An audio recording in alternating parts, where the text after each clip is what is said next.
నాతో పాటు కలిసి పత్తి ఏరితే నీకు ఖర్చులకి డబ్బులు ఇస్తా అంటే మా అమ్మ నిజమా? అంతకంటే ఇంకేం కావాలి సార్? ఆ మాట విన్న వెంటనే చేత కాకపోయినా అందరికి గుడ్ మార్నింగ్ మావా, నేను మీ ఉదయ్ కుమార్ చెప్పి నిద్ర ముఖంతో వీడు ఎక్కడికి వెళ్తున్నాడు అని చూస్తున్నాను. మిగిలిన పత్తి కొద్దిగా ఉంటే ఏరడానికి వెళ్తున్నాను. అవునా? అలా మెయిన్ రోడ్ ఎక్కి సూర్యునికి గుడ్ మార్నింగ్ చెప్పాను.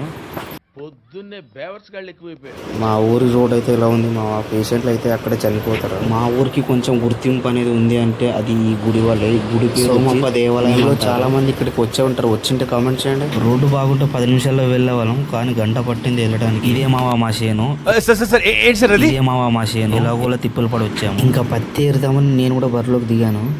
సాహసం అనే చెప్పాలి. Anyway wish all the best. ఇలాంటప్పుడే మావ నాకు ఏం గుర్తొస్తాయంటే డ్రెస్సులు వేసుకుంటాను. అసలు ఎడితే ఎలా ఫామ్ అయింది అలా ఆలోచిస్తూనే అంతా ఏరాను. మొత్తం కలిపి 2 కేజీల పత్తి కూడా కాలేదు. మా చేనులో చాలా వరకు గడ్డి ఎక్కువ ఉంది, అందుకే తగలబెట్టాను. తగలబెట్టండి సార్ నిరంజన్ గారు. మొత్తం అయిపోయేపాటికి 11 అయింది. నిన్న కూలి వాళ్ళని పెట్టించి ఏరిన పత్తి 3 సంచులు అయ్యింది. నేను ఏరిన పత్తి అయితే మొత్తం ఇంత అయింది. మొత్తం సంచులు ఆటోలోకి ఎక్కించి మళ్ళీ ఇంటికి రిటర్న్ అయ్యా. రోడ్ అయితే చాలా ఘోరంగా ఉంది. ఎలాగోలా ఊర్లోకి ఎంట్రీ ఇచ్చాం. ఇంటికి వచ్చిన వెంటనే అమ్మ నాకు ఖర్చులకి ఇస్తావు కదా, ఎంత ఇస్తున్నావు అని అంటే